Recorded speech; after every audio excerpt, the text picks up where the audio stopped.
Good evening friends. कैसे हैं आप लोग? आई होप कि सर्दी की थोड़ी थोड़ी जो मज़ा है वो आप ले रहे होंगे। और आज मैं आपके बीच एक बहुत ही इंपॉर्टेंट टॉपिक लेकर आया हूँ, जिस टॉपिक से किसी भी एग्जामिनेशन में 8 से 10 सवाल तो ज़रूर पूछे जाते हैं। ये जो टॉपिक है राइट टू इंफॉर्मेशन एक्ट के बारे में, ये ना केवल इसीलिए इम्पॉर्टेंट है कि ऑब्जेक्टिव पेपर में इसके ऊपर काफ़ी सारे क्वेश्चंस आते हैं, बल्कि इसीलिए भी इम्पॉर्टेंट है कि जनरली लाइफ में हमें कभी भी इसकी ज़रूरत पड़ सकती है या हमारे किसी साथी को इसकी ज़रूरत पड़ सकती है। तो आज हम बात करेंगे, इंफॉर्मेशन जुटाएंगे राइट टू इंफॉर्मेशन एक्ट के बारे में, यानी राइट टू इंफॉर्मेशन एक्ट की सारी इंफॉर्मेशन इस वीडियो में और इस पीडीएफ में, जो कि मैं आपको ब्लॉग स्पॉट के माध्यम से ऑफ कोर्स शेयर कर दूंगा। डिस्क्रिप्शन में उसका लिंक दे दूंगा। पीडीएफ जो है मैं ग्रुप्स में भी शेयर कर दूंगा। और शुरू करते हैं इस वीडियो को, इस आशा के साथ कि आप वीडियो को लाइक ज़रूर करेंगे। आपका लाइक मेरे लिए बहुत इंपॉर्टेंट है। आप डिसलाइक भी करेंगे, वो भी उतना इंपॉर्टेंट है, because I will be motivated to do better, जो आप मुझे गाइड करोगे उस तरीके से। शुरू करते हैं दोस्तों। ये है आरटीआई एक्ट 2005। इसके इंपॉर्टेंट पॉइंट्स मैंने कंपाइल किए हैं। मैं बता दूं कि आरटीआई एक्ट के कुछ सेक्शंस हैं जिनको अमेंड भी कर दिया गया है इन द ईयर 2019, वो भी मैंने नीचे कंपाइल किए हैं। तो हम देखिए, सबसे पहले जैसे हम कॉन्स्टिट्यूशन के बारे में जब भी पढ़ते हैं, whenever we talk about the constitution of India, तो एक बहुत इंपॉर्टेंट डॉक्यूमेंट होता है, that is preamble of the constitution. वैसे ही आरटीआई एक्ट की प्रस्तावना, इंट्रोडक्शन, प्रियम्बल पढ़ना बहुत इंपॉर्टेंट है। ऑब्जेक्टिव पेपर में आने का भी इसका पूरा पूरा चांस है। देखिए पढ़ते हैं, an act to provide for setting out the practical regime of right to information for citizens to secure access to information under the control of public authorities। यहां साफ साफ कहा है कि उस इंफॉर्मेशन को पब्लिक एक्सेस में लाने की कोशिश कर रहे हैं जो कि पब्लिक अथॉरिटीज के कंट्रोल में है। पब्लिक अथॉरिटीज को सेक्शन नंबर 2 में आगे डिफाइन भी किया है। इन ऑर्डर, क्यों कर रहे हैं ऐसा? To promote transparency. तो कोई पूछे ना कि मेन ऑब्जेक्टिव्स क्या है आरटीआई एक्ट के, तो the main objectives are to promote transparency and accountability in the working of every public authority, the constitution of a central information commission, state information commissions and matters connected therein and thereto। Simple सी बात ये कह रहा है कि जो भी transparency और अकाउंटेबिलिटी को प्रमोट करने के लिए एक्शंस लेने हैं, जैसे कि central information commission, state information commissions को बनाना है, उनकी वर्किंग कंडीशंस को एस्टेब्लिश करना है, वो सारी चीज़ें जो हैं दोस्तों वो इस एक्ट के अंदर डिफाइन की है। और प्राइमरी पर्पस है to promote transparency and accountability.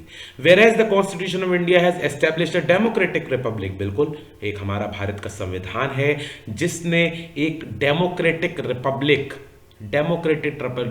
देश की संरचना की है, उसको बनाया है। एंड वेयर एज डेमोक्रेसी, जो जनता का राज है, जनता के लिए वो क्या रिक्वायर करता है, उसको क्या जरूरत है? प्राइमरी जरूरत है इन्फॉर्म्ड सिटीजनरी, कि हमारे जो सिटीजन्स हैं, नागरिक हैं, वो जानकारी से पूरी तरह हर जानकारी उनके पास हो। एंड ट्रांसपेरेंसी ऑफ इंफॉर्मेशन हो देश के अंदर। जब हमारे देश के नागरिक किसी भी जानकारी से, देश की किसी भी जानकारी से इत्तेफाक रखते होंगे, तभी हम कह पाएंगे कि ट्रांसपेरेंसी ऑफ इंफॉर्मेशन है, जो कि एक डेमोक्रेसी की फंक्शनिंग के लिए बहुत ही ज़्यादा इंपॉर्टेंट है। और इसका एक और मेन ऑब्जेक्टिव क्या है? ये काम यानी transparency of information will lead to containing corruption.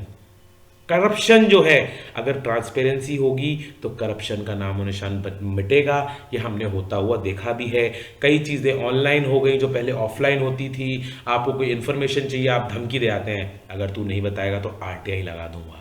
वो जो आरटीआई वाली धमकी है ना, वो इसका मेन एसेंस है, इस पूरे एक्ट की आत्मा है, जो कि ट्रांसपेरेंसी इंश्योर करने के साथ साथ करप्शन को कंट्रोल करने का भी काम करेगी। And whereas revelation of information in actual practice is likely to conflict with other public interests, including efficient operations of the government, optimum use of limited fiscal resources and preservation of confidential sensitive information, and whereas it is necessary to harmonize these conflict interests while preserving the paramountcy of democratic ideal। इसमें यहाँ पे ये बात भी कह दी कि कई ऐसी जानकारियां होंगी जो कि हमें छुपा कर भी रखनी पड़ेगी, क्योंकि वो सेंसिटिव इंफॉर्मेशन है, देश की सुरक्षा से रिलेटेड हो सकती हैं, फॉरेन देश के साथ हुई ट्रीटी से रिलेटेड हो सकती हैं, और उन इंफॉर्मेशन को डेमोक्रेटिक आइडियल को मेंटेन करते हुए, उसकी पैरामाउंटेसी, सुप्रीमेसी वो सबसे ऊपर है ये मानते हुए भी हमें मेंटेन करना है। उन सारी चीज़ों को इस आरटीआई एक्ट 2005 में सम्मिलित करते हुए,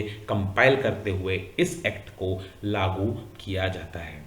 ठीक है, तो इसका जो सेक्शन नंबर 1 है वो हर एक्ट की तरह वही है, short title, extent and commencement.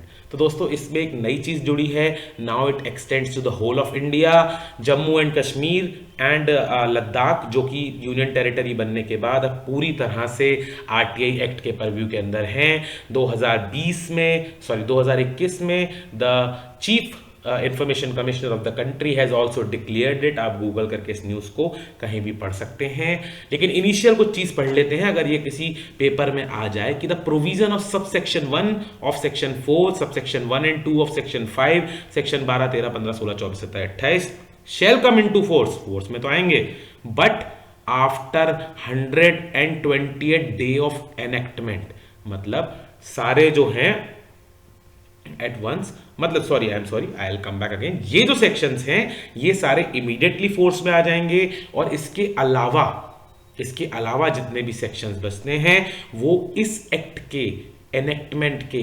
120th day पर ये फोर्स में आएंगे। तो ये वैसे ही याद करने वाला इंपॉर्टेंट पॉइंट है, याद रखिएगा कि ये सेक्शंस तो इमीडिएटली आ गए। वैसे क्वेश्चन पेपर में आपसे वो ये पूछेगा कि इन सेक्शंस के अलावा कौन से सेक्शंस थे, कौन से सेक्शन नहीं पूछेगा, इन सेक्शंस के अलावा जो बचे हुए सेक्शन हैं वो कितने नंबर के दिन पे फोर्स में आने थे, तो आप लिख के आएंगे 120th डे। सेक्शन नंबर 2, जैसा कि हर एक्ट में कहा जाता है, section number 2 definitions, 2 number define करता है कई सारी अलग अलग स्टेटमेंट्स को, कई सारी अलग अलग एब्रीवेशंस को, कई सारी अलग अलग वर्डिंग्स को, और उनमें से कुछ जो आरटीआई एक्ट के केस में रेलेवेंट है मैंने यहाँ कंपाइल की है।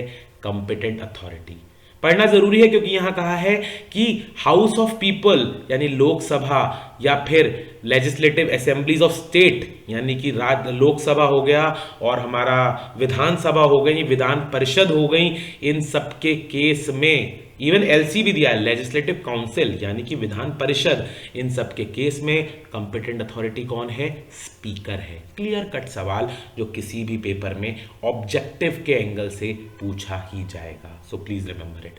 The chief justice of India in the case of supreme court, supreme court के केस में कंपिटेंट अथॉरिटी कौन है, चीफ जस्टिस ऑफ इंडिया है।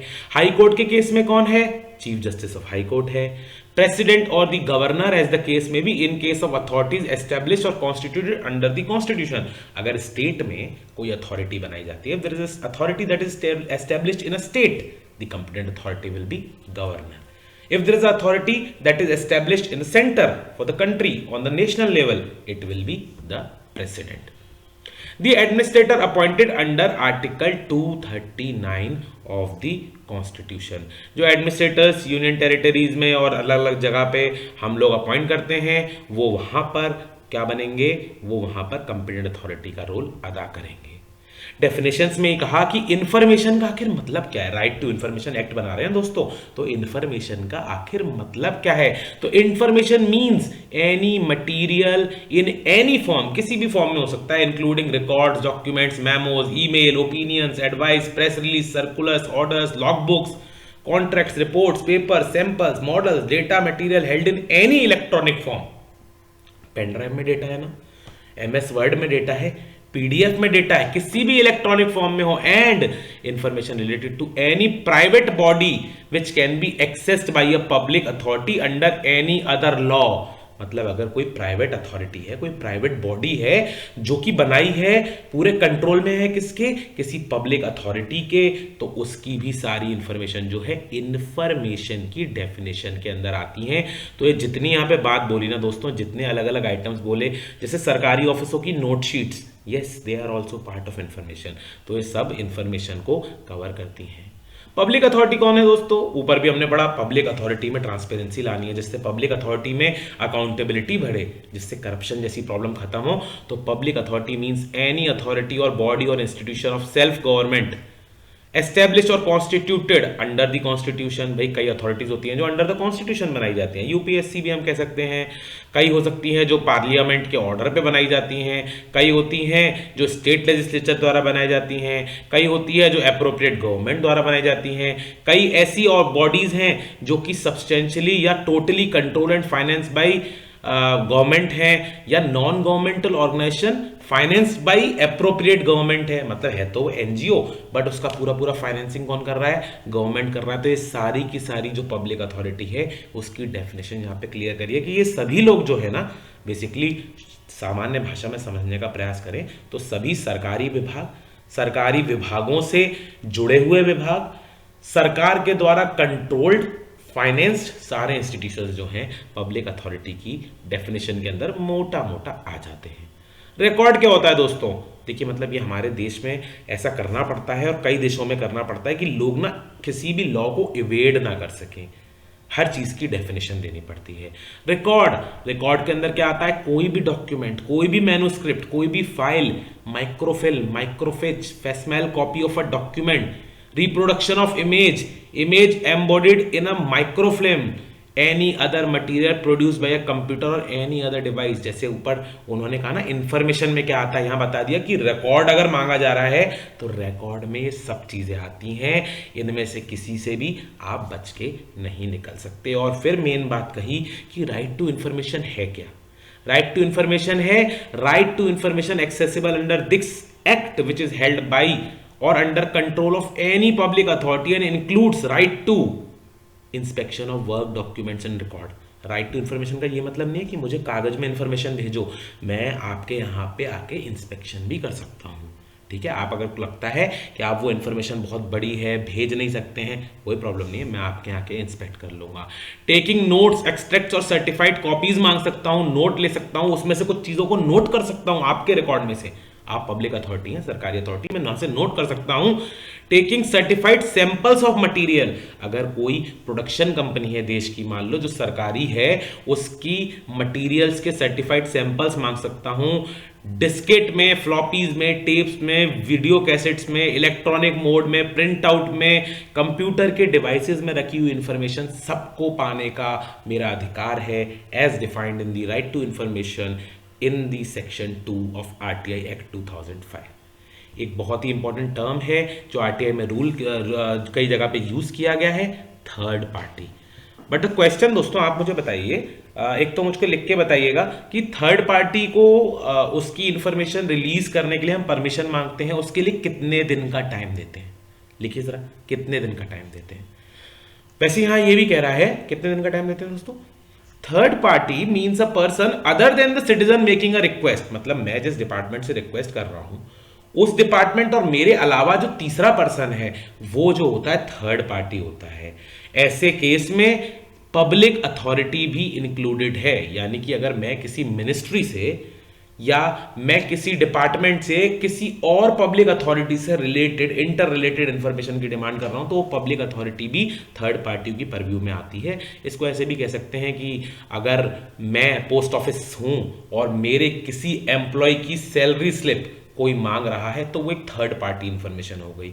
तो थर्ड पार्टी इंफॉर्मेशन मींस जो मांग रहा है और जिससे मांग रहा है उसके अलावा अगर कोई व्यक्ति है, that is third party. Right to information किसको है? All the citizens have right to information, citizens को है, all the citizens have right to information. Rule number 4 में दिया गया है, ये रूल नंबर भी आपको इसमें याद करने पड़ेंगे, पेपर्स में पूछते हैं कि भाई ऑब्लिगेशन ऑफ पब्लिक अथॉरिटी कितने नंबर रूल में दी है? सेक्शन में, सेक्शन नंबर 4 में दी गई है। उन्होंने कहा है कि पब्लिश विद इन 120 डेज। उन्होंने कहा सारी पब्लिक अथॉरिटीज की जिम्मेदारी है कि इस एक्ट के लागू होने के 120 दिन के अंदर, फिर 120 दिन का आंकड़ा याद रखिएगा, 120 दिन के अंदर वो अपने से रिलेटेड सारे के सारे इंपॉर्टेंट रिकॉर्ड्स को पब्लिश कर दे। कैसे करेगा पब्लिश? आगे बताता हूं। ज्यादा से ज्यादा इंफॉर्मेशन को सुओ मोटू, सुओ मोटू का मतलब हुआ भैया मोटू, गोलमटोल वाला मोटू, सुओ मोटू, सुओ मोटू, मोटा आदमी सो गया, suo motu, suo motu Hindi में कहते हैं स्वतः संज्ञान, सेल्फ डिक्लेरेशन कर दें उसका पब्लिक को रेगुलर इंटरवल पे कि भाई हमारी जो इंफॉर्मेशन है ना वो ये है, जिससे कि लोगों को आरटीआई लगाने का कम से कम जरूरत पड़े।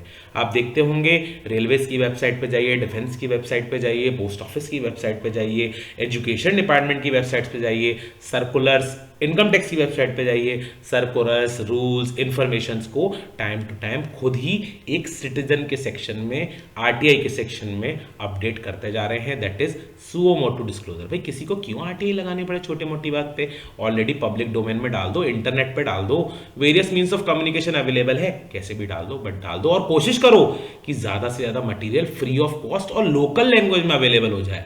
आप देखते हैं आजकल तो सरकारी वेबसाइट भी जो है हिंदी में, इंग्लिश में, दोनों लैंग्वेज में अवेलेबल रहती हैं, रीजनल लैंग्वेज में भी अवेलेबल रहती हैं अगर वो साइट किसी स्टेट गवर्नमेंट से रिलेटेड है तो कहा भाई मटेरियल ज़्यादा से ज़्यादा फ्री ऑफ कॉस्ट अवेलेबल कराने की कोशिश करें, प्रॉपर डिसेमिनेशन करें इन्फॉर्मेशन का। डिसेमिनेशन मतलब आपकी बात को ज़्यादा से ज़्यादा प्रचार प्रसार करना, ज़्यादा से ज़्यादा करें जो भी आपकी सुओ मोटो डिस्क्लोजर वाली इंफॉर्मेशन है। और डिसेमिनेशन में क्या मेथड यूज होते हैं मैं आपको उदाहरण दे देता हूं। जब आप रेलवे स्टेशन पे जाते हैं वहां पे ट्रेनों की लिस्ट लगी होती है, जब आप पोस्ट ऑफिस में जाते हैं वहां पे लिखा होता है कि ये अकाउंट इतनी इतनी देर में खुलेगा, पिन कोड, आपका सिटीजन चार्टर्स, आपकी वेरियस अदर इंफॉर्मेशंस जो कि पब्लिक डोमेन में लगानी जरूरी हैं, नोटिस के द्वारा, बिल बोर्ड्स के द्वारा, नोटिस बोर्ड पे चिपका के या कोई ऑडियो रिलीज करके, वो सारे मेथड जो हैं प्रॉपर डिसेमिनेशन के रूल नंबर सेक्शन नंबर 4 के अंतर्गत आते हैं। सेक्शन 5 कहा कि designation of PIO, public information officer, साफ साफ कहा कि हर पब्लिक अथॉरिटी की ये जिम्मेदारी है 100 डेज के अंदर, 120 नहीं 100 डेज के अंदर इस एक्ट के बनने के अपना अपना सेंट्रल पब्लिक इंफॉर्मेशन ऑफिसर बनाए, स्टेट में स्टेट पब्लिक इंफॉर्मेशन ऑफिसर बनाए, और जहां पर जरूरत हो वहां असिस्टेंट पब्लिक इंफॉर्मेशन, मतलब छोटे लेवल पर सेंट्रली एक बैठा है सेंट्रल पब्लिक इंफॉर्मेशन ऑफिसर, उसके सबऑर्डिनेट मान लीजिए किसी छोटे कस्बे लेवल पे या किसी सब डिवीजन लेवल पे कौन बैठा है, वो व्यक्ति बैठा है, उसका नाम है central assistant public information officer या स्टेट का असिस्टेंट पब्लिक इंफॉर्मेशन ऑफिसर। अगर वो स्टेट से बिलोंग करता है, स्टेट सर्विसेज से, उनको आपको 100 दिन के अंदर अपॉइंट करने की जरूरत है। और इसमें एक बात और कह दी कि अगर कोई application central assistant public officer या स्टेट असिस्टेंट पब्लिक ऑफिसर के माध्यम से जा रही है तो उनकी जिम्मेदारी है ये फॉरवर्ड करना किनको, इनको। तो उसके लिए एडिशनल 5 डेज का टाइम जो है वो जोड़ा जाएगा। सिंपल सी बात है, 5 डेज वाला कॉलम याद रखना। जब सीपीआईओ की जगह एसीपीआईओ के थ्रू इंफॉर्मेशन जानी है तो 5 दिन का समय फॉरवर्ड करने वगैरह का आप लोग जोड़ लेंगे। रिक्वेस्ट फॉर ऑब्टेनिंग इन्फॉर्मेशन, एक रेसिडेंट जब रिक्वेस्ट करेंगे तो कैसे करेंगे, एप्लीकेशन राइटिंग में देंगे या इलेक्ट्रॉनिक मोड में देंगे। आजकल आप जानते हैं आरटीआई ऑनलाइन भी लग जाती है, तो वो आरटीआई इलेक्ट्रॉनिक मोड में भी आप दे सकते हैं। और आपको कोशिश करनी है अगर कोई व्यक्ति नहीं लिख पा रहा है तो जिस विभाग से वो इन्फॉर्मेशन मांग रहा है ना, उस विभाग को अधिक से अधिक सहायता करनी है कि वो उसकी एप्लीकेशन को लिखवा दे। हिंदी में हो सकती है, इंग्लिश में हो सकती है, या रीजनल लोकल लैंग्वेज में भी हो सकती है। There is no reason for the same required. भाई तुम क्यों जानकारी मांग रहे हो हमसे, कोई मतलब नहीं भाई, मांग रहा हूं, मेरा मन है मांग रहा हूं, खाली बैठा हूं मांग रहा हूं। कई लोग आरटीआई एक्टिविस्ट भी हैं, वैसे ही जानकारी मांगते रहते हैं। ठीक है भाई, हमारा इंटरेस्ट है जानकारी, हमारा शौक है, हॉबी है, तो बिल्कुल आप इस आधार पे भी इंफॉर्मेशन मांग सकते हैं। और वैसा मैंने कहा 5 डेज के अंदर transfer of application to other authority. कहने का मतलब कि कोई ऐसी आपके ऑफिस में अगर कोई आरटीआई की एप्लीकेशन आती है जो किसी और विभाग से डील होनी थी, आपके डिपार्टमेंट के किसी और सेक्शन से डील होनी थी, वहां सीपीआईओ अलग हैं या वहां पे गवर्नेंस अलग चल रही है, तो 5 दिन के अंदर आपको उसको ट्रांसफर कर देनी है, बिल्कुल वैसे ही जैसे एसीपीआईओ साहब सीपीआईओ साहब को ट्रांसफर कर रहे थे। Disposal of request, clear cut, आप सबको पता है 30 दिन के अंदर जो भी जानकारी है ना वो देनी जरूरी है। लेकिन अगर किसी की लाइफ और लिबर्टी से जुड़ी हुई है तो वो 48 आवर्स के अंदर उस इंफॉर्मेशन को देने का नियम है। दोस्तों इस क्या इस 30 डे को एक्सपेंड कर सकते हैं कि नहीं, जरा आप कमेंट करके बताएंगे। Is this 30 day expendable? If yes then what are the provisions. ऐसा हम कब कर सकते हैं, कैसे कर सकते हैं। आपको ये भी देखना है कि अगर आप 30 दिन के अंदर इंफॉर्मेशन नहीं दे पाए तो उसे क्या माना जाएगा? ये माना जाएगा कि आपने उसकी एप्लीकेशन को रिफ्यूज कर दिया है। आपने रिफ्यूज नहीं किया बट माना जाएगा कि आपने रिफ्यूज कर दिया है। बिलो पॉवर्टी लाइन लोगों के लिए कोई फीस नहीं है, जरूरी ही नहीं है। असिस्टेंस देनी है किनको? जो लोग डिसेबल्ड हैं उन लोगों को एप्रोप्रिएट असिस्टेंट प्रोवाइड करनी है हर चीज में, चाहे वो इंस्पेक्शन ऑफ रिकॉर्ड हो या इंफॉर्मेशन डिसेमिनेशन हो। इसके अलावा ये ध्यान रखिएगा कि अगर आप चाहें तो एडिशनल फीस भी मांग सकते हैं। कहने का मतलब कई बार वो इतनी बड़ी इंफॉर्मेशन मांग लेता है कि फोटोकॉपी वगैरह या कुछ खर्चे बढ़ जाते हैं, तो उनके लिए एडिशनल फीस मांगने का बिल्कुल प्रावधान है। अगर टाइम लिमिट ब्रीच हो जाए, यानी आपने सही टाइम में अगर आपने इंफॉर्मेशन प्रोवाइड नहीं करी और वो आपके खिलाफ जाएगा, चलो सीआईसी में अपील डालेगा, अलग बात है, नहीं डालेगा तब भी आपको फीस जो है ना फ्री करनी पड़ेगी, free. And information shall already be provided in the form in which it is sought. कहने का मतलब यह है कि अगर मैं इंफॉर्मेशन मांग रहा हूं किसी फॉर्मेट में, किसी तरीके की, तो आपको ये नहीं आपने स्टैंडर्ड कुछ भी उठा के दे दिया, आपको उसी प्रोफार्मा में, उसी फॉर्म में उस इंफॉर्मेशन को जो है प्रोवाइड करना है। ठीक है। 8 है exemption from disclosure of information. बहुत इंपॉर्टेंट है भाई, ये इंफॉर्मेशन है इनको ना बताया जाना बिल्कुल भी जरूरी नहीं है। ऐसी जो कि देश की सोवरेनिटी, संप्रभुता एंड इंटेग्रिटी, एकता, इसको जो है इंटेग्रिटी, एकता नहीं होता, इंटेग्रिटी क्या होता है हिंदी में जरा बताएगा कोई मुझे? इंटेग्रिटी मीन्स इन हिंदी, हम संग देख लेते हैं। मेरे को अच्छे से ध्यान है बट दिमाग से स्लिप हो रहा है, तो देख लेते हैं। इंटेग्रिटी इन हिंदी गूगल बाबा सब जानते हैं। देश की इंटेग्रिटी का शब्द कह रहा है भाई, ये तो ऑनेस्टी, ईमानदारी, सच्चाई जो भी है। ठीक है, आप लोग अपने हिसाब से देख लीजिएगा, मतलब समझे। इंटेग्रिटी ऑफ द इंडिया या सिक्योरिटी, राष्ट्र की सुरक्षा, या कोई भी strategic, scientific, economic interest of the state को अफेक्ट कर रही है किसी फॉरेन देश के साथ, तो हम ऐसी इंफॉर्मेशन नहीं देंगे। ऐसी इंफॉर्मेशन जो किसी कोर्ट ने कह दिया है, किसी ट्राइब्यूनल ने कह दिया कि भैया ये नहीं बताना है और ये बताओगे तो कंटेम्प्ट ऑफ कोर्ट हो जाएगा, बिल्कुल नहीं देंगे। The disclosure of which would breach privilege of parliament, अगर हमारे देश की संसद की प्रिविलेज को या हमारे देश के राज्यों के स्टेट लेजिस्लेचर की प्रिविलेज को भंग करती है, कोई भी इंफॉर्मेशन देना जरूरी नहीं है। इसमें क्या क्या इंक्लूडेड है? कॉमर्शियल कॉन्फिडेंस, ट्रेड सीक्रेट्स क्या होते हैं? किसी और राज्य के साथ, किसी और राज्य मतलब देश के साथ आप क्या ट्रेड कर रहे हैं उसके कुछ राज होते हैं, है ना। ओमान के साथ तेल इंपोर्ट कर रहे हैं, कुछ बातें हैं जो जनता को नहीं पता है। क्यों नहीं पता है? ट्रेड सीक्रेट्स है। तो उन्होंने कहा कि देखो हम आपको ट्रेड सीक्रेट दे रहे हैं लेकिन किसी को बताना नहीं, तो अमेरिका हमसे कहेगा ऐसे करो, ब्रिटेन हमसे कहेगा ऐसे करो। ट्रेड सीक्रेट्स है, नहीं बताने जरूरी है। इंटेलेक्चुअल प्रॉपर्टीज बताने की जरूरत नहीं है। ऐसी कोई भी चीज जो कि पब्लिक इंटरेस्ट में है ना बताना जिसका, तो वो बताने की हमको जरूरत नहीं है। ठीक है। फिड्यूशरी इंफॉर्मेशन क्या होती है दोस्तों? फिड्यूशरी इंफॉर्मेशन ऐसी इंफॉर्मेशन होती है जो किसी और की इंफॉर्मेशन अगर हमारे पास सेफ रखी हुई है, उसको फिड्यूशरी इंफॉर्मेशन कह सकते हैं। जैसे कि एम्प्लॉय की इंफॉर्मेशन अपने एम्प्लॉयर के पास एक फिड्यूशरी इंफॉर्मेशन है, वो देना जरूरी नहीं है।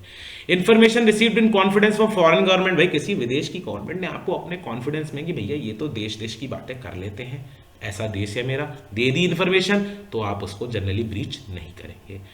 ऐसी चीज जिसको बताने से किसी की जिंदगी पर संकट आता हो, किसी के जीवन संकट उत्पन्न हो रहा हो, या किसी की फिजिकल सेफ्टी, आप कहो प्रधानमंत्री कल कहां जाने वाले, कितने बजे आएंगे, कौन सी गाड़ी से जाएंगे, कौन कौन सा सिक्योरिटी गार्ड रहेंगे, कितने बजे कहां उतरेंगे, मुझे बता दो। कैसे बता देंगे भाई, ये तो कॉन्फिडेंशियल इंफॉर्मेशन है ना। ऐसे ही बहुत सारी चीजें हैं।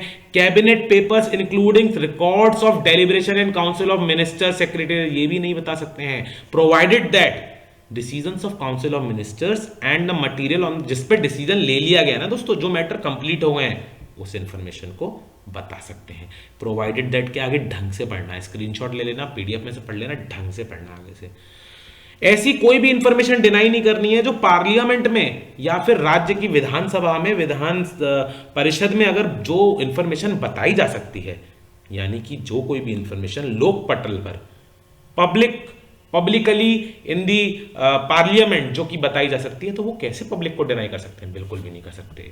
ए public authority may allow access to information if public interest in disclosure outweighs the harm of the protected interest. अगर कोई ऐसी जानकारी है हमारे पास जो पब्लिक इंटरेस्ट में है, ना बताना तो हम नहीं बता रहे थे। अब अगर कोई ऐसी जानकारी है जिसको बताना ज्यादा पब्लिक इंटरेस्ट में है दोस्तों, तो उसको बताने में कोई हानि नहीं होनी चाहिए। Any information related to any occurrence, event or matter which has taken place occurred 20 years before the date, यहाँ 20 साल ऑब्जेक्टिव के लिए बहुत इंपॉर्टेंट। अगर कोई ऐसी चीज़ है जो 20 साल पहले हुई है भाई, 20 साल पहले हुई है, बता दो 20 साल हो गए, अब उसका क्या करना है आपको, ठीक है, बता सकते हैं। 9 नंबर में कुछ भी इंपॉर्टेंट नहीं है, बस याद रख लीजिए कि किस बिना पर रिजेक्ट कर सकते हैं, तो ऊपर दुनिया भर की बिना तो गिनाई, इसलिए मना कर सकते हैं, उसलिए मना कर सकते हैं, तो वही बात यहाँ पे कह दी है। Severability, part of information may be supplied in case of rejected information. भाई किसी ने आपसे कहा कि मुझे बताओ कि पान में कितना आपने गुलकंद डाला था, आपने कहा गुलकंद तो नहीं बता पाऊंगा, मैं नहीं बता सकता कि पान बनाते समय कितना गुलकंद डाला था, बट मैं ये बता सकता हूं कि उसके अंदर मैंने इलायची के कितने पीस डाले थे। If information is asked while you are making the peg of drink, say you are having wine, which wine you are having, if telling that which wine I was having is a breach of trust with some foreign country, you need not to tell, but at least you can tell that you are having this peg with whom, भाई P रहा था, किसके साथ P रहा था।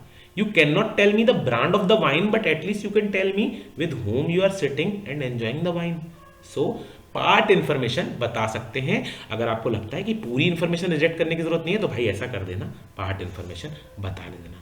11 number याद रख लीजिएगा, थर्ड पार्टी इंफॉर्मेशन। सीधा क्वेश्चन आएगा पेपर में, कौन से सेक्शन में दिया है थर्ड पार्टी इंफॉर्मेशन, 11 में दिया है। इसमें क्या दिया है भाई, थर्ड पार्टी इंफॉर्मेशन में आपको जो है, अगर किसी तीसरे व्यक्ति से जुड़े हुए कोई बात आती है तो 5 दिन के अंदर उस थर्ड पार्टी को लिखो और पूछो कि भैया तुम्हारे बारे में जानकारी मांग रहा है, तुम्हारी पड़ोसन जो है ना वो तुम्हारी तनख्वाह पूछ रही है, या neighbours wife is asking for your salary, why you can ask in 5 days and you may give him time 10 days कि 10 दिन के अंदर please submit your representation whether this information is to be told to your neighbour wife और not. ठीक है, तो ये मतलब अब किसी घर में लड़ाई हो जाए उससे अच्छा ना पहले से पूछ लो। तो ये 5 दिन और 10 दिन की लिमिट को प्लीज आप लोग याद रखिएगा। हंसी आ रही हो तो हा लिखने में कोई दिक्कत वाली बात नहीं, यू कैन टाइप हा और you can send a smiley also. Constitution of central information commission, भाई इसका मतलब यह है कि सेंट्रल इंफॉर्मेशन कमीशन बनेगी, उसका कॉन्स्टिट्यूशन क्या होगा। कहा कि एक तो चीफ इंफॉर्मेशन कमीशन होगा और एक सेंट्रल इंफॉर्मेशन कमिश्नर्स होंगे, जो कि 10 से ज्यादा नहीं हो सकते। यहां पे 10 को याद कर लेना। कौन अपॉइंट करेगा, प्रेसिडेंट करेगा, एक कमिटी के रिकमेंडेशन पे। सेंटर वाले की बात हो रही है, सेंट्रल गवर्नमेंट डिपार्टमेंट्स की बात हो रही है, वहां पे प्रेसिडेंट रिकमेंडेशन किसकी रिकमेंडेशन पे करेगा, एक कमिटी होगी जिसमें प्राइम मिनिस्टर होंगे, चेयरपर्सन होंगे, लीडर होंगे अपोजिशन इन लोकसभा के, और यूनियन कैबिनेट मिनिस्टर होंगे जो प्राइम मिनिस्टर जिनको नॉमिनेट करेंगे। सीआईसी का हेडक्वार्टर कहां होगा, दिल्ली में होगा। दोस्तों 13 नंबर में अभी अभी अमेंडमेंट हुआ है, टर्म ऑफ ऑफिस पहले 5 साल दे रखे थे, बट अब कह दिया सेंट्रल गवर्नमेंट डिसाइड करेगी। रिटायरमेंट एज 65 ही है इन लोगों की। सैलरीज टर्म्स चेंज कर दिए, पहले कहा था इतनी इतनी सैलरी देंगे, अब कहा सेंट्रल गवर्नमेंट डिसाइड करेगी, डिसाइड कर चुकी है, वो भी नीचे कंपाइल्ड है। रिटायरमेंट बेनिफिट्स के लिए कहते थे कि अगर कोई व्यक्ति पेंशन पा रहा है गवर्नमेंट फंड में से, तो उसको जो हम सैलरी देंगे ना वो माइनस कर देंगे उसमें से पेंशन को। मान लो मैं 50,000 पेंशन ले रहा हूँ, 2.5 लाख रुपए मेरी सैलरी है, I am drawing 50,000 rupees in pension and my salary is 2,50,000 rupees as CIC, so I will get 2,50,000 will be deduct. पहले ऐसा था, अब ऐसा नहीं है, रीअपॉइंटमेंट के लिए एलिजिबल नहीं होते हैं। चीफ इंफॉर्मेशन कमिश्नर या किसी भी इंफॉर्मेशन कमिश्नर को रिमूव करना होगा तो केवल प्रेसिडेंट कर सकते हैं, पहली बात। प्रूव्ड मिसबिहेवियर होगा और वो भी सुप्रीम कोर्ट की इंक्वायरी के बाद, और प्रेसिडेंट को रिकमेंडेशन कर देंगे, केवल उस केस के अंदर इनको हटाया जा सकता है। फिर ऐसे ही बता दिया कि स्टेट इंफॉर्मेशन कमीशन में क्या होगा, भैया जो 12 में लिखा है ना इधर यही होगा, इधर एक स्टेट इंफॉर्मेशन कमिश्नर होंगे और सेंट्रल इंफॉर्मेशन कमिश्नर होंगे, वो 10 से ज्यादा नहीं हो सकते, बिल्कुल वैसी बात लिख देंगे। फिर क्या होगा, यहां पे हम पढ़ लेते हैं, कॉन्स्टिट्यूशन क्या होगा हमने पढ़ लिया, टर्म ऑफ ऑफिस, फिर वही है भैया टर्म सेंट्रल गवर्नमेंट डिसाइड कर देगी, 65 एज होगी, सैलरी भी हम अभी बता देंगे, रिटायरमेंट बेनिफिट वाला टेंशन नहीं आएगा, रीअपॉइंटमेंट के लिए एलिजिबल नहीं है। रिमूवल के केस में क्या करना है, वही करना है जो सेंट्रल वाले को हटाने के लिए कर रहे थे, यहां भी। दोस्तों यहां गवर्नर हटा लेते हैं, लेकिन एक प्रॉब्लम हो जाती है, सुप्रीम कोर्ट का इंटरवेंशन फिर भी रहता है, ऐसा लिखा हुआ, ऐसा ही मुझे समझ में आया है। अगर आपको लगता है कि स्टेट वाले के में हाई कोर्ट भी काम कर सकता है तो प्लीज मुझे कमेंट में बताइएगा, वैसे मुझे लगता है सुप्रीम कोर्ट ही करता है। 18 में कहा है powers and functions of information commission. इसमें मोस्ट इंपॉर्टेंट है कि जो हमारी इंफॉर्मेशन कमीशन है ना, वो कोड ऑफ सिविल प्रोसीजर 1908 की तरह सिविल कोर्ट के सारे पावर्स रखती है। समनिंग कर सकती है, ऑर्डर्स दे सकती है, अरेस्टिंग दे सकती है, आपको तलब कर सकती है। All that it is possible. ये हर एक्ट में लिखा होता है, आप अच्छे से इसको जानते समझते हैं, ज्यादा चक्कर में पढ़ने की जरूरत नहीं है। Appeal, very important section. 19 number section is appeal. So simply कह रहा है with in 30 days from the expiry period of such period from the receipt of such decision prefer an appeal. मगर मान लो मैं एक इंफॉर्मेशन ऑफिसर हूं और CPI हूं और मैंने आपने मुझसे कोई जानकारी मांगी थी, मैंने वो आपसे जानकारी शेयर कर दी है। If I have shared the information and you are not satisfied with it, you can appeal within 30 days to a person who is senior to me, who is senior in rank to the CPIO. तो कोई problem वाली बात नहीं है, 30 days का time ध्यान रखना। Second appeal against the decision under subsection 1 shall lie within 90 days from the date on which the decision should have been made and was actually with Central Information Commission. Second appeal किसको करोगे दोस्तों? The second appeal is admissible to the Central Information Commission. यानी अब तो बात हाथ से निकल गई, पेनल्टी पड़ेगी दोस्तों। पेनल्टी का मान आ जाता है इन एनी अपील प्रोसीडिंग, किसी भी अपील की प्रोसीडिंग में onus to prove that a denial of request was justified.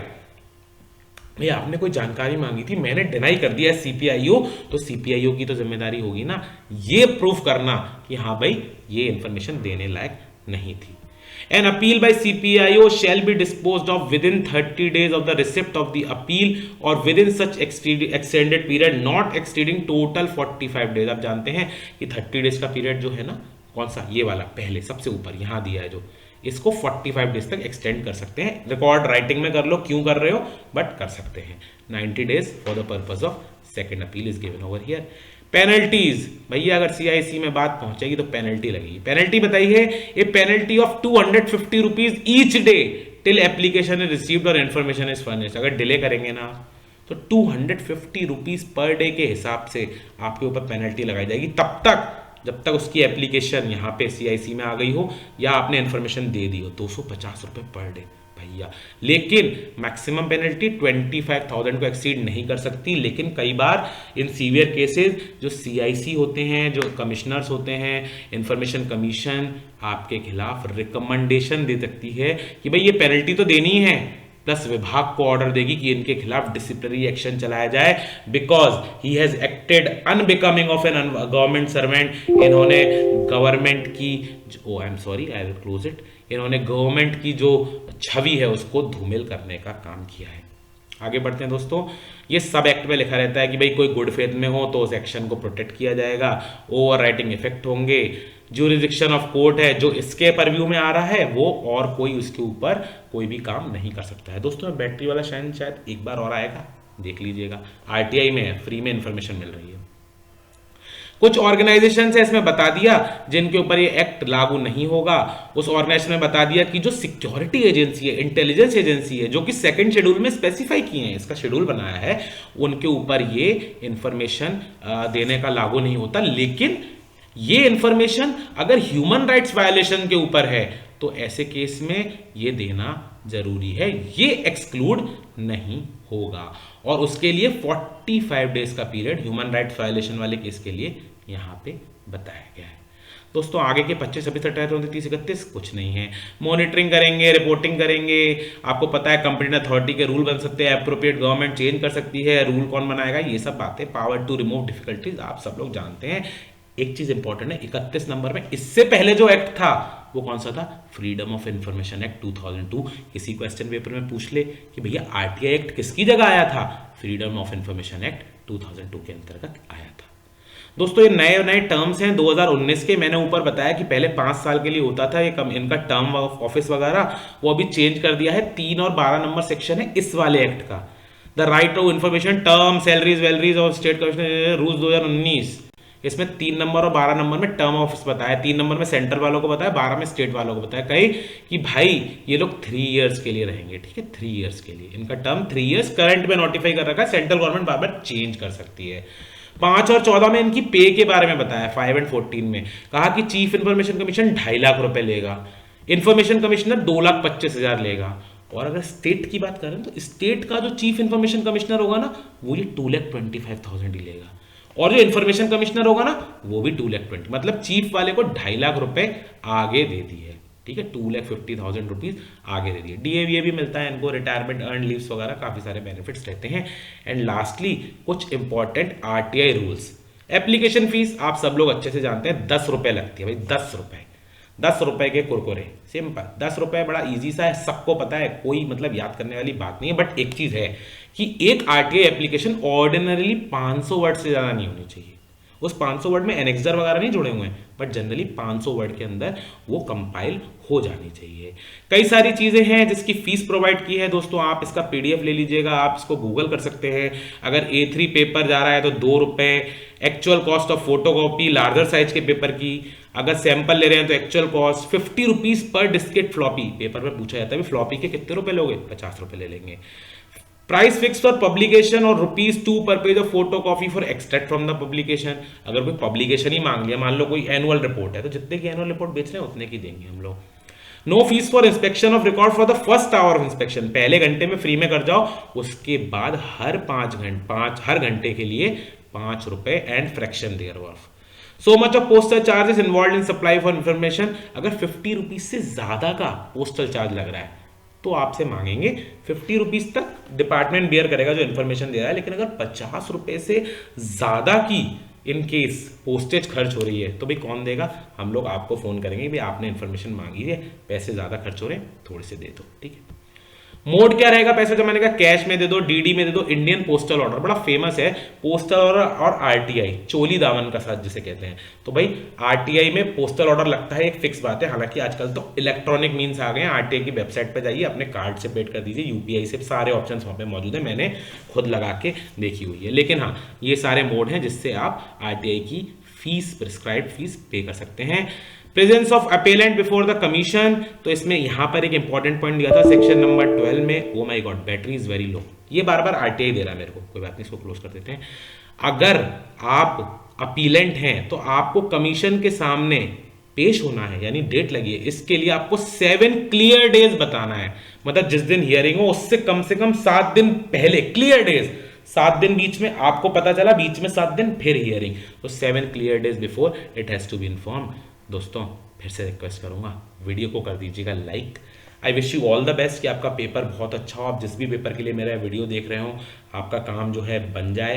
And with these hopes I request you to follow my channel, subscribe it and also like this video. until we meet next time, it's a good night from my side। ये channel का link है जो मैंने दे दिया है, PDF description में post कर दूंगा। Good night guys, take care. इसको यहाँ से कर देते हैं।